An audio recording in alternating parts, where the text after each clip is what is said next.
يزعم علماء الشيعة أن الآئمة يتحكمون في جميع ذرات الكون، لو أرادوا أن يخلعوا الجبال من أماكنها أو يضربوا الآلاف بضربة واحدة لفعلوا، ومع ذلك يتهمون آل البيت عياذا بالله بالجبن والدياثة.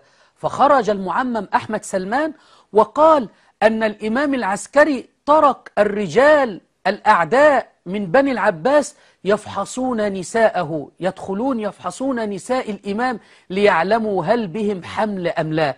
وأنا أريد أن أسأل الشيعي: كيف يفحص الرجل المرأة ليعلم هل بها حمل أم لا؟ ولماذا تركهم الإمام العسكري؟ تتحمل تسمع المصيبة الأعظم؟ هجموا على بيت الإمام أكثر من مرة، بل كانوا يفحصون نساءه. عظيمة المصيبة.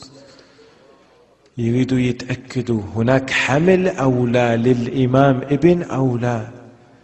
تخيل انت ظلمة جلاوزة أزلام أرجاس يدخلون إلى بيت العفة والطهارة ويفحصون نساء الإمام. ترى مصيبة عظيمة.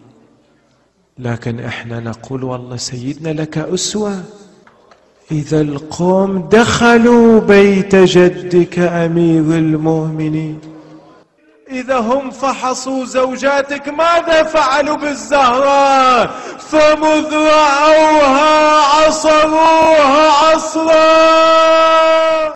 ثم يقول للإمام العسكري: أيها الإمام، اقتدي بجدك علي بن أبي طالب، فقد ضربوا زوجته الزهراء وعصروها بين الباب والحائط ولم يفعل شيء. علي بن أبي طالب كان ساكتا. فهل هذا حب لأهل بيت رسول الله صلى الله عليه وسلم؟